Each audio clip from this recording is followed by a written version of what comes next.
from Washington, D.C., this is Balance of Power with Joe Mathieu.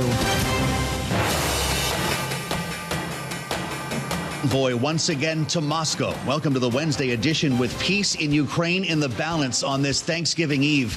And word that President Trump is sending Steve Witkoff back to Russia to sell a peace plan that's been revised over the course of this week. We're going to get the latest ahead from Bloomberg's Eric Martin covering the State Department and the administration.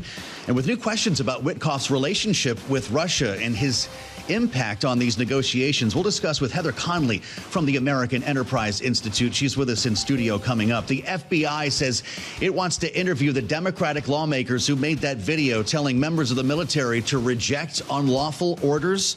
We'll get into it with our political panel, and it's all after a look at Wall Street. Latest on the Wednesday trade right now with Amy Morris with me in Washington, D.C. How's it look, Amy? It looks green still, Joe. Stocks are still climbing on bets that the Fed will cut rates at their next meeting in December. We check markets for you all day long here at Bloomberg. The S&P 500 up 0.9%. NASDAQ just shy of 1% higher, and the Dow up 0.9%. The 10-year Treasury yield right at 4%. It's at 3.999. And the 2-year yield at 3.48%. ByteDance, meanwhile, bought more NVIDIA chips than any other Chinese company in 2025, but Chinese regulators blocked it from using NVIDIA chips in new data centers. The Chinese government's goal is to build a fundamentally different AI ecosystem that can withstand future U.S. tech embargoes and be widely adopted by other countries. Shares of NVIDIA right now about 2% higher. Applications for U.S. unemployment benefits fell last week to the lowest since mid-April, remaining relatively subdued amid economic uncertainty, but continuing claims edged up. That indicates labor market stress isn't quite over. And U.S. airlines preparing for the busiest Thanksgiving travel period on record. We're right in the middle of it. More than 31 million passengers expected to travel through December 1st. The period will be affected by air traffic controller shortages, winter weather, fuel supply constraints, and tech outages. For on-demand news 24 hours a day, subscribe to Bloomberg News Now wherever you get your podcasts. I'm Amy Morris. That's Bloomberg Business Flash. Back to Balance of Power now with Joe Mathieu. All right, Amy, many thanks as we prepare for our turkeys tomorrow. Markets are in pretty good shape, and glad you're spending part of this Wednesday with us here on Bloomberg TV and radio. I'm Joe Mathieu in Washington as we keep our eyes on the potential for a breakthrough, a peace breakthrough in Ukraine. The headline on the terminal: Trump dispatches aides for more Ukraine talks, says no deadline. And that last part is important because we thought tomorrow would be a deadline. The president over the weekend suggesting that Thanksgiving would be the do or die, the drop dead date for Ukraine to either accept or walk away from this 28-point, now 19-point peace plan. The president sending top negotiators, including Steve Witkoff, his special envoy, to Moscow to meet with Vladimir Putin next week. There was talk at one point of President Zelensky being here in Washington this week. Apparently that is not going to happen. The president telling reporters on Air Force One he needs a deal before a meeting.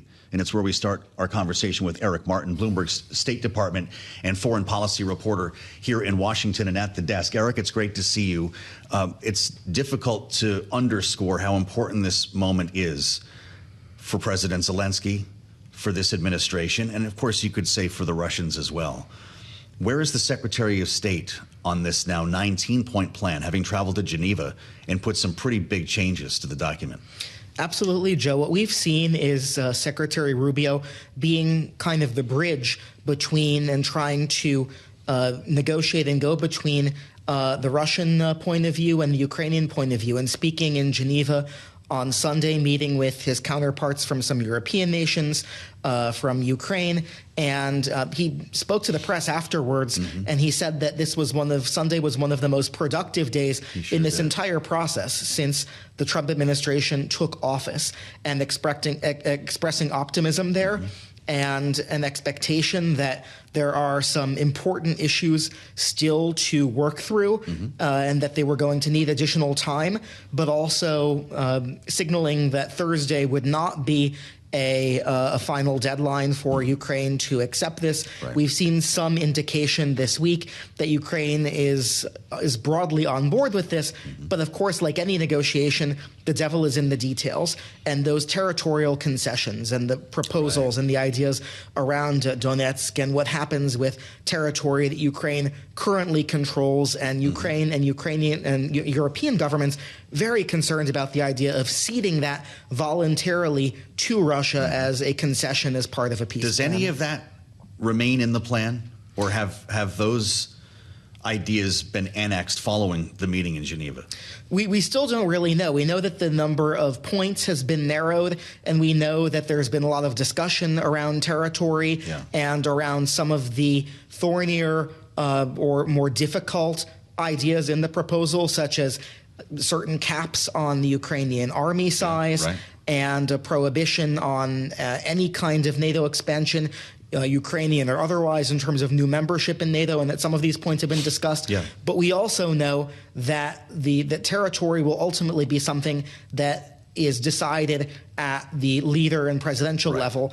And we've seen Secretary Rubio a couple of weeks ago, when we were on the ground after his meeting with G7 counterparts in Canada, talking about the need to have a final proposal in sight or a landing zone for a final agreement in sight before it would make sense to have another presidential summit with President Trump, not just having meetings for the sake of meetings. So with these items excised, I should have said not annexed from the plan here, is it now a non-starter for Vladimir Putin? What kind of job does Witkoff have to sell this next week? And are we in a world now where Witkoff and maybe Kushner are working the Russians, Rubio is working the Ukrainians?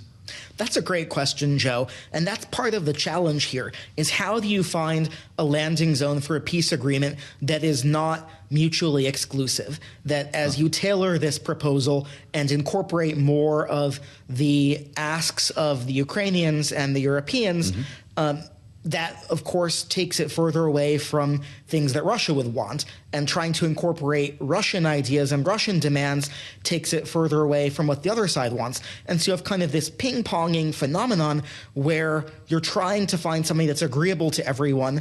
But as I spoke about yesterday with former ambassador to Ukraine for the U.S., John Herbst, he was talking about the fact that for Putin, for so long, the main goal has been political control of Ukraine.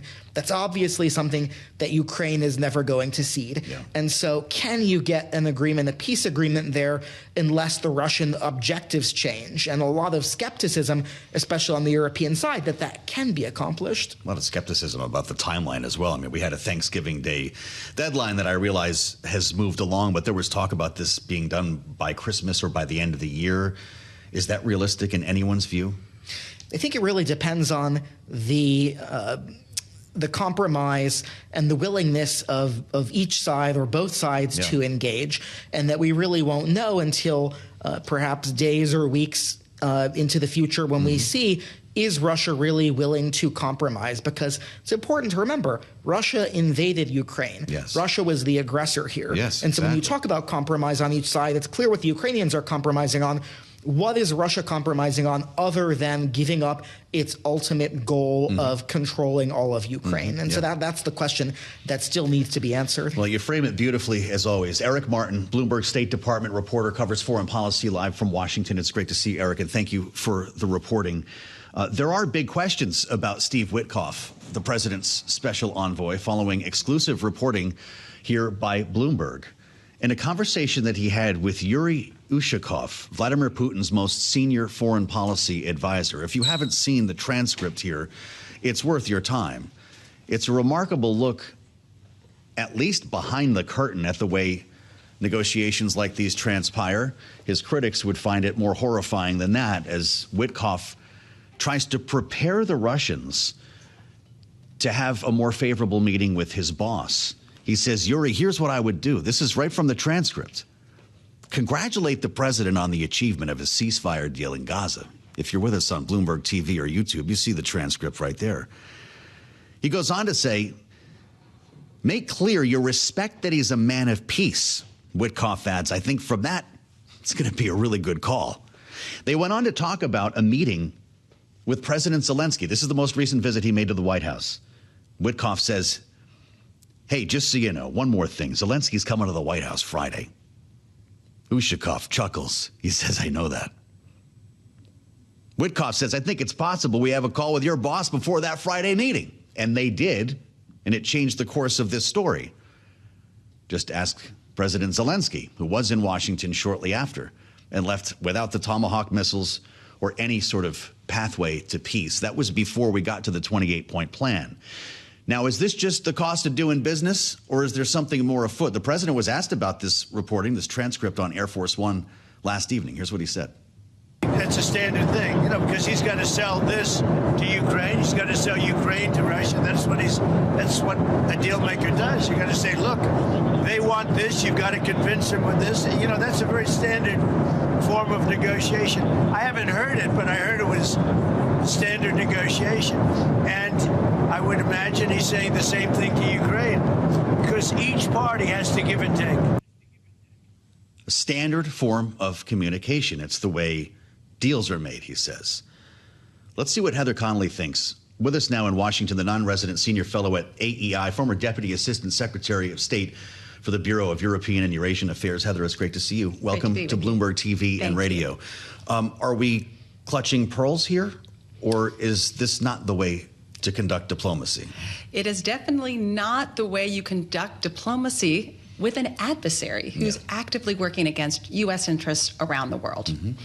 I think what this captures is not, we sort of knew that the last person in the president's ear shapes the president. We know that Mr. Witkoff, since his first trip to Moscow in February and repeated visits, supports the Russian side. We've known that too. But to see it so starkly in this transcript, to understand how buddy-buddy and close the relationship is, it's really, it works so actively against U.S. national interest and national security that it's quite breathtaking. Yeah, well, gosh, we know that Witkoff has spent a lot of time with Vladimir Putin. They had one meeting, I think, in excess of 6 hours. He says in this transcript, make sure you tell him how much I respect him. So we obviously know that they're getting along pretty well. Is there some strategy here by President Trump to send Witkoff to be good friends with Vladimir Putin? You handle that side. Marco Rubio, as I was just asking Eric Martin, you deal with the Ukrainians. You guys say what you need to say, and I'll meet these players in the middle. So I think Secretary Rubio played an incredible role in the Geneva meetings when, again, the Europeans completely blindsided by the initial 28-point plan.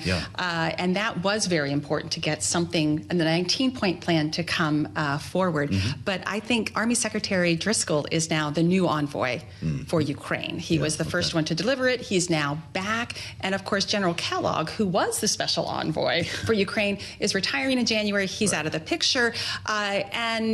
So I'm not sure where Secretary Rubio is in this moment. For the Secretary of State? As an acting National Security Advisor and Secretary of State, he needs to be part of this conversation. And I attended the Halifax International Security Forum over the weekend when Senator Rounds, Senator Sheehan had a conversation with Secretary Rubio, and it was very clear that the U.S., this was not the U.S. plan, the original 28-point plan, and then he reversed that. So I think it's unclear where Secretary Rubio is on this. Then you have Jared Kushner parachute in, and we've got a lot of people who are dealing with a lot of different outcomes. Is this messy at this stage of the game, or is this just the way this administration works? So as much as I applaud the president trying to save lives and secure a peace deal, for the United States, we have to make sure this deal protects U.S. national security interests. And I feel like that's just not even part of the conversation. 80,000 U.S. forces in Europe. We are seeing an intensity of Russian attacks in Europe, Polish railways sabotage, drones going over U.S. installations in Europe. We have the Russians helping Maduro in Venezuela, the Iranians, the North Koreans. This is bigger, and we have to make sure this deal protects the United States, protects our allies. It's not just a deal for the sake of a deal, and particularly a deal that supports Russia's worldview. It's a big deal. You just connected a lot of dots there. Is Witkoff talking to Putin about Venezuela while he's in the room as well? See, this is the disconnect of having so many things very narrowly negotiated. This is really about the future of the international system. And do we want countries to be able to invade other countries, create spheres of influences, buffer zones, or do we believe that sovereignty and territorial integrity is absolutely essential in the future of the international system? That's what this fight's about. Well, are you getting spooked by the idea of a security guarantee in Article 5 type of security guarantee that would involve U.S. forces, or is that the only way to end this? Well, and it's interesting, the original 28-point plan really did lean forward about providing Ukraine security guarantees. Big question mark about the U.S. involvement in that. But that is the key to unlocking the peace deal. We have to make Ukraine able to defend itself from future Russian attacks. And quite frankly, if we're thinking about an Article 5-like environment, why aren't we talking about bringing Ukraine into NATO? Because it's the same thing, right? Kind of a logical extension of the conversation. Absolutely. And as these attacks continue to go into Poland, into Romania, quite frankly, NATO really needs to step up significantly, not only to defend NATO territory, but increasingly NATO territory is going to start to begin in Ukraine. Tell us more about Dan Driscoll. This is fascinating to me that this young Army secretary with no diplomatic experience is finding himself on the other side of the table from the Russians. He's been the Ukraine whisperer, apparently. President Trump was very impressed by him. He's got long history and went to school with, I believe, J.D. Vance. Is he the right man for this job? Well, I think he was the accidental man because the Russians, Kirill Dmitriev, leaked the 28-point plan early. And Secretary Driscoll was in Ukraine, importantly, to talk about drones to help Ukrainian incredible technology to help the United States really improve and adapt its drone technology. And when this thing began to unfold, he was the man in Kyiv. So I think he was just appointed and, going there. So he had to learn what the drill was and the plan was. And now, absolutely, I think he sort of assumed the role that General Kellogg probably would have. He was in Geneva with Secretary Rubio. He was in Abu Dhabi, where we presented this new 19-point plan to the Russians, and now he'll be going to Kyiv. So he is definitely playing a critical role. He was really, I think, transformative in thinking about how the Army does acquisition and drones, and absolutely considered a thought leader there. The Ukraine portfolio was not in his wheelhouse, I think. If he's redefining the role of secretary here. We went from drone guy to diplomat overnight. I think we're in some ways right people, right time, but you need the experience. And this is who Driscoll is across the table from when he's meeting with the Russians. They have decades of experience, and that tends to run circles around people who are pretty new to the portfolio. It's not that he's not delivering the message, but 30 years of experience dealing with the Russians really helps you across the table. Fascinating. You saw this incredible transcript where we started our conversation, Steve Witkoff talking to his counterpart in Russia. In our remaining moment, how will that color or inform the meeting with Vladimir Putin next week? Is this an embarrassing moment or just something they consider normal?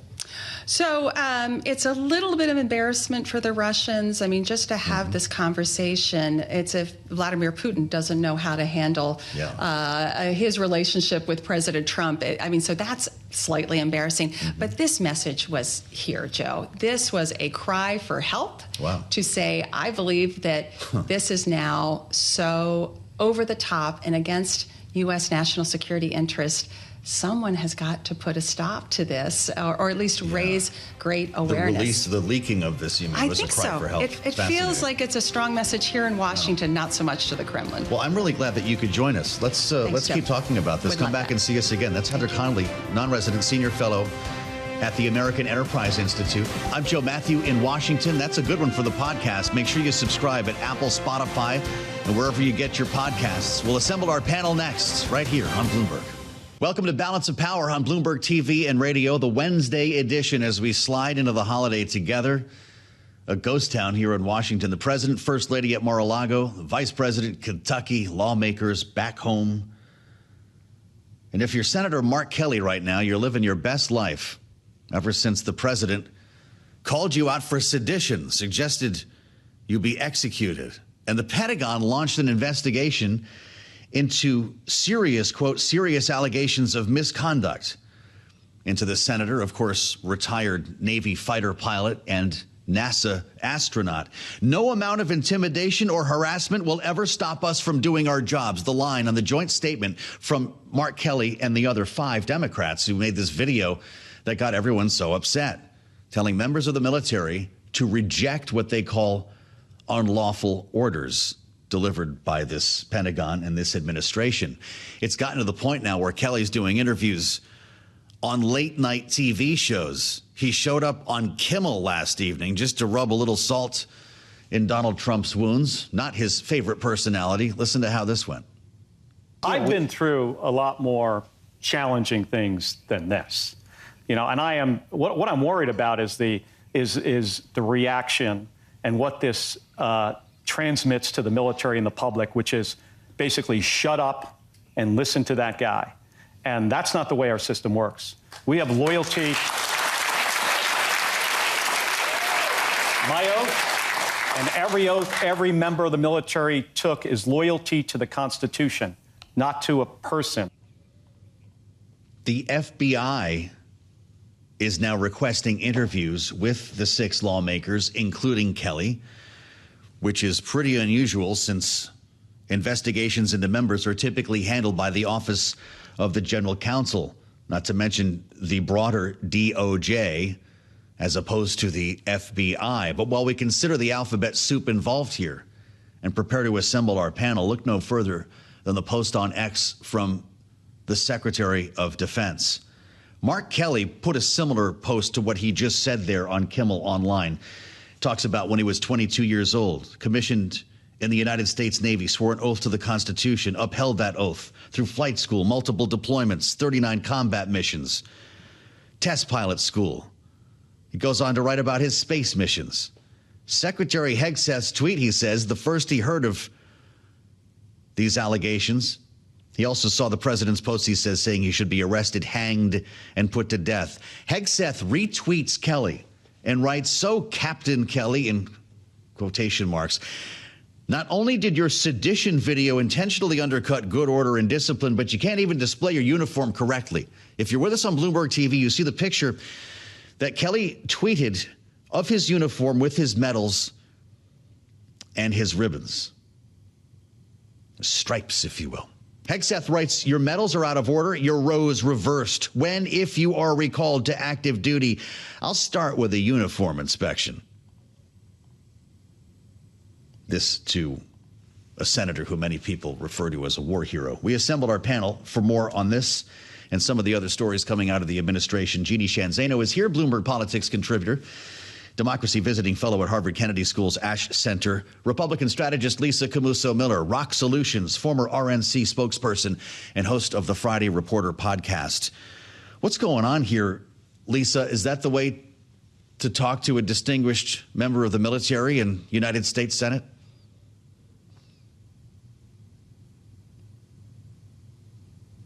No, but Joe, don't lose sight of the fact that this president, sorry, you got me now? This president this president is the one who insulted John McCain, Senator John McCain from Arizona, who was an extraordinary war hero and an extraordinary leader in the U.S. Senate. This behavior there has been a permission structure put in place to behave like this over and over and over again. It is embarrassing. It is not the way the United States has behaved and should behave. And the fact that this back and forth is happening on Twitter and on Truth Social, shame on them, and shame on them for behaving the way that they are. Because to me, this is absolutely unbecoming. It's just further example of how this administration is not serious. They're not behaving seriously. Unfortunately, though, Joe, the thing that stands out to me is that there are so many important issues that people care about. And instead, we're going back and forth about this. The only way the Democrat Party is going to get traction and get attention in this noisy environment where you have an administration that does non-serious things is to do exactly what Senator Kelly did. And that, to me, tells me that their fire is lit and they're ready to fight. Fire's lit. I don't know why Captain is in quotation marks here, Jeanne, in Pete Hegseth's post when he refers to the sedition video and his medals being out of order, his rows reversed. What should be Mark Kelly's response to this? You know, what does it say, Joe, that the Secretary of Defense, or War, as he likes to call himself, is most concerned about violations of uniform, while his deputy is overseas negotiating or trying to help negotiate the end of a war? That's what I think we are seeing. Pete Hegseth is very concerned about his job. When Signalgate occurred, it was Dan Driscoll who was talked about as a potential replacement. He is, of course, very close to J.D. Vance. He is overseas doing serious and important work, while the secretary is home on Twitter talking about uniform violations and potentially trying to punish a war hero, an astronaut, a sitting senator for saying that members of the military should do what we know they should all do and what they swore to do, which is to abide by the Constitution. I think it speaks volumes about the secretary and also about FBI Director Kash Patel. It's like those two cannot stumble over themselves fast enough to do the retribution work of Donald Trump. And that's what they are trying to do. And so, you know, Kelly, he's just going on national TV talking about his incredible background, raising his national and world profile, and raking in contributions. I mean, this has strategically and politically backfired on the White House and Donald Trump. Well, and of course, you see people raising money on this. It's not what Donald Trump is worried about, by the way. If you actually look at his Truth Social feed from early this morning, he was very concerned about the New York Times. It wasn't a post about Ukraine. It wasn't about any of the stuff that we're discussing. The New York Times out with a story today, and the headline, you know, says it all. It's the first big hit job, as the president would call it, on his age. And I'm sure it will not be the last. As the Times writes, nearly a year into his second term, Americans see Trump less than they used to, according to an analysis of his schedule. Trump has fewer public events. He's traveling domestically much less than he did this point during his first year in office in 2017, although he's taking more foreign trips. They find most public appearances fall between noon and 5 p.m. on average. Remember stories like these about Joe Biden, right? The whole day ended at 4 o'clock or whatever it was. He also is showing signs of wear, his battery, as they refer to the Oval Office event that began around noon on November 6th when President Trump dozed off behind the Resolute desk. This is when the guy collapsed, the GLP-1 event. They drilled down on when he's coming into the Oval, when he's going home, his executive time, his official appearances. Lisa, the president didn't like any of it, and he got on Truth Social this morning to call out the Times and the reporter. They know this is wrong, he says, as is almost everything they write about me, including election results, all purposely negative. This cheap rag is truly an enemy of the people. He talks about the third-rate reporter who is ugly, he says, both inside and out, and goes on to talk about a day when I run low on energy. He says there will be one. It happens to everyone, but with a perfect physical exam and a comprehensive cognitive test just recently taken, it certainly is not now. Seems a little worked up about this. Lisa, is he projecting in this post? Absolutely, Joe. I mean, he's so thin-skinned, it's embarrassing, right? I mean, this is a guy who should be handling costs of groceries. I mean, we're going into Thanksgiving. Everybody's talking about how expensive those things are. Instead, we're talking about whether or not his virility is what it ought to be. It's embarrassing to me. And it's time for him to either get serious or cut it out. I mean, come on already. This is not what you expect from the White House. Criticizing the New York Times for something like this is precisely what he was screaming about when people were talking about Joe Biden. And the truth is that it's fair. That's true. All fair. Well, you know, I just wonder if it's the beginning of something bigger here, Jeanne. You remember when these started to hit the Biden administration. And then it just became a pastime for some reporters to write about his age, whether he was getting up the big boy stairs, whether he was what shoes he had on. Now we're looking at the bruise on the hand for Trump, looking at the ankles, whether he's dozing off or not. I have to be honest with you. I'm not very good outside of the hours of 12 and 5 either, Jeannie, so maybe this is going around. But are we going to start reading more stories like this? We absolutely will. I mean, when you are the oldest president elected, this is what comes with it. I have to say, the last 10 months, he has been going like wildfire. You've covered him day in, day out, Joe. It's exhausting. One of the most energetic. It's exhausting to follow him, let alone, I'm sure, to be in. So I cut him a lot of slack on this. But absolutely, this is fair game for any reporter. There's been a lot of discussion about the bruising, about the, potentially sleeping. I have to admit, Joe, I've been in a meeting or two where I have wanted to doze off. Never with you, Joe, never with you. No, I know. So, I give him a little slack. We'll see how he does on the back end. I think the more important thing is what Lisa was talking about, which is the things that people are dealing with, which is affordability, the cost of living, and how difficult it is for people to make ends meet. And if he focuses on that, I think all of the nodding off may be forgiven. Great panel today with Jeanne Zaino and Lisa Camooso Miller. Thank you both for your insights and your humor, and happy Thanksgiving to both of you. Hey, pass the gravy. I need to take my 1:30 nap. We'll be back with more on Balance of Power as we head into the holiday. No trading tomorrow. We'll be back for more here on Friday on Bloomberg, as you would expect. And this weekend, with things emptying out here in Washington, you've got the President of the United States down in Mar-a-Lago with the First Lady.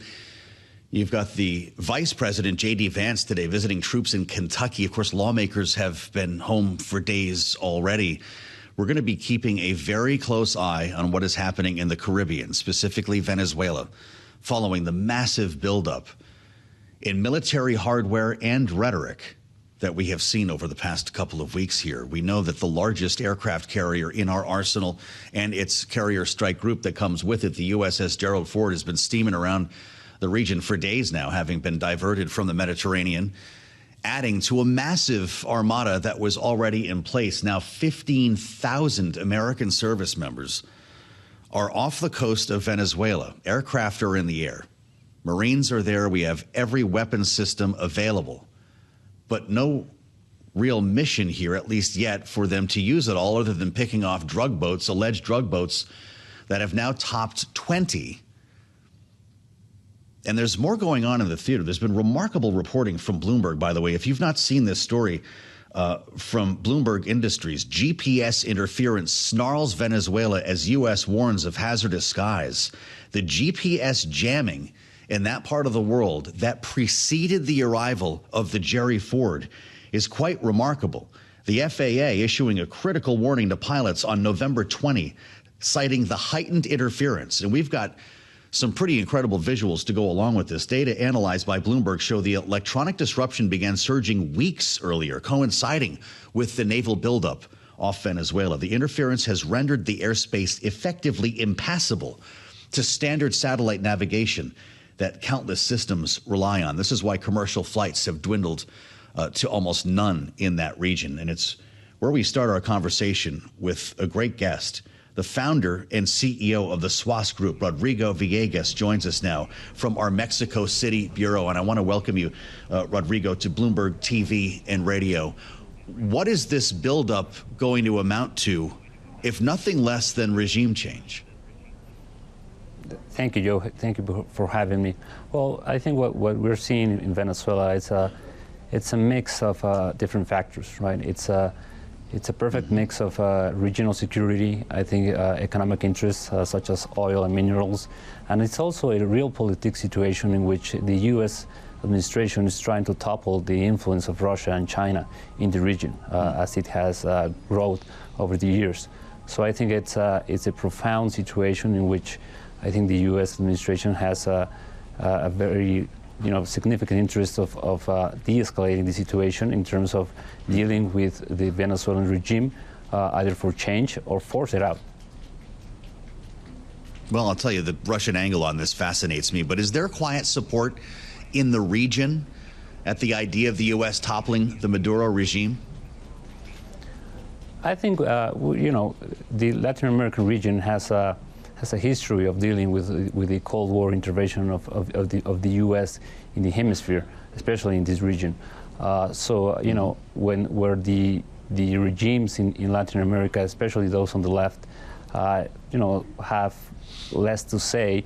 But I think at the end of the day, the real idea of helping Venezuela comes out from the regimes in Mexico and in Brazil and Colombia, is to be situation to be solved in a peaceful way.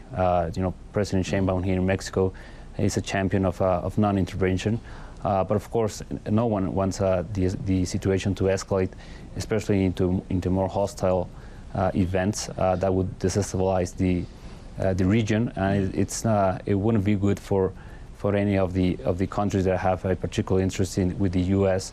And with other Western countries. Well, we know, Rodrigo, that Claudia Sheinbaum has a very good relationship with President Trump. Could she be the way out of this? Well, she has offered to mediate the situation.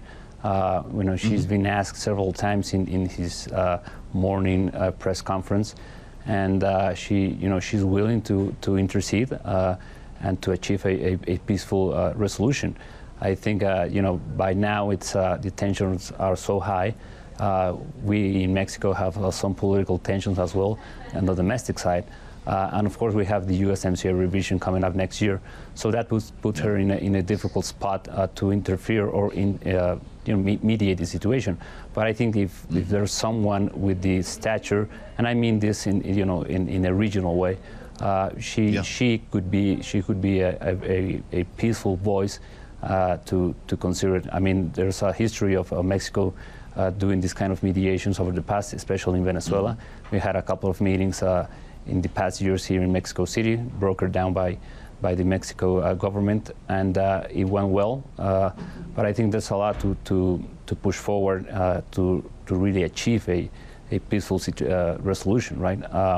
Obviously, the deployment of military assets in the Caribbean puts it more difficult. But you know, at the end of the day, it's a diplomatic resolution that can be made, and there's some elements to it. I mean, you know, you've seen and we have heard President Trump's willingness to speak to President Maduro and to come to an agreement.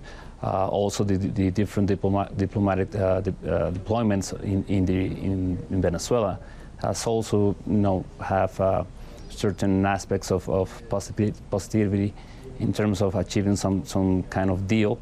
But this, of course, would be under U.S. terms, and we hope that Venezuela can settle down and agree to some of these terms. Well, I just wonder to what extent Sheinbaum or any other leaders in the region are concerned that Venezuela is going to be a playbook for how to handle their countries. President Trump has spoken openly in the past about targeting and attacking cartels inside Mexico. How much concern is there that they could be next? I think the Venezuela situation reverberates in Mexico fairly well. I think that there's always this notion that the playbook on Venezuela could be the first step into a situation like in Mexico. I think that's difficult to consider, given the special U.S.-Mexican relationship, and especially all the assets and that we have as a binational region, right? I think the North American region has benefited a lot from trade, from immigration, from security cooperation, and of course we have a 3,000-kilometer that unites the U.S. and Mexico. So I think the security cooperation has been there. There have been good efforts from the government side, the Mexican government side, to alleviate the escalation of illicit drug trade. And of course, there's also this cooperation going on in terms of information and intelligence, sharing, which is very, promises a lot. And so I think that to actually consider, the U.S. intervention as "quote unquote" boots on the ground, it's difficult to really grasp, right? But I do think that it's meant to send a message, and I think not only Mexico, but other countries are, it's a good copy here, I think. All right, Rodrigo, it's good to have you. Rodrigo Villegas, CEO, founder of the Suass Group, with us live from Mexico City. We're gearing up for the holiday around here, and as we discussed earlier in the program with Mike McGlone, we've obviously got our attention paid to energy prices here, the remarkable declines that we've seen in the price of oil, to a lesser extent gasoline, and we wanted to spend a minute with Patrick de Haan before we all headed off to Grandma's. The head of petroleum analysis at GasBuddy is with us right now on Balance of Power on Bloomberg TV and radio. Patrick, it's great to see you. Welcome back to Bloomberg. The president of the United States has been talking about gas with a two-handle. I pumped up in Virginia for less than $3. I know the national average, though, has been a bit stubborn on that $3 mark. What's your expectation for this Thanksgiving? Yeah, I think we're finally going to be able to knock that 3 away here in the days ahead. We'll fall to a two-handle. As you mentioned, the price of oil being at multi-year lows, I think a lot of Americans have been scratching their heads saying, well, if oil prices are at multi-year lows, why haven't gas prices followed? The good news there is we're about to turn into another chapter. Refinery maintenance season's wrapping up. According to the EIA, the Energy Information Administration, this morning in their weekly report, we saw another week of refinery utilization that's increasing. And this is telling us that refinery maintenance, which usually is happening in fall, is starting to wrap up. And that's going to put downward pressure on gas prices in the weeks ahead. The only reason we really haven't seen that national average slip below that $3 mark is because refinery issues both in the West Coast and a refinery fire about a month ago in the Great Lakes have been holding up the price of gasoline. California up 20 cents from last year. Washington and Oregon up about 18 to 22 cents from last year. So that West Coast region has been dogged by not only refinery maintenance, but unexpected outages. And keep in mind, the Phillips 66 refinery in Los Angeles permanently shut down in October. So I think finally a lot of these roadblocks, refinery outages are going to be getting out of the way. As we go into Thanksgiving, as you mentioned, the national average has now slipped to 3 cents below where we were a year ago. We've been flirting on both sides of this year ago number, both increase and higher than a year ago. Now we've slipped below it. And I do think we're on a trajectory here, maybe even by the 1st of December, to see that national average drop below $3. Wow, how about that? Well, the declines that we've seen in crude have been noteworthy, and most all forecasts have crude pointing closer to $50 than $60 when we get into the new year. I think Goldman Sachs had crude oil, at least WTI, at $52 a barrel for 2026. I know there's not a direct correlation here. So what does that mean in terms of refining into gasoline when we get into the middle of next year? Well, middle of next year, summer's going to be a different ballgame. Americans are probably going to enjoy a national average below $3 for probably most of the winter. But to your point, when we get to spring, when Americans start getting out of the cocoon, so to speak, we get cabin fever, gas prices will likely go back up next year. Now, the question is, how high will they go? This year, we've seen a remarkable steady year in terms of the average price of gasoline bottomed out. Well, right now is about the lowest it's been, $3.03. We've been as high as $3.25. That's actually an extremely tight range. And next year, I think we're going to see more months, more days below $3, potentially than above $3. So I think this sets us up for a very good 2026. Now, maybe a little front end loaded with lower prices in the first half of the year than the second half of the year. And I think you've seen that a lot of the bank forecasts as well.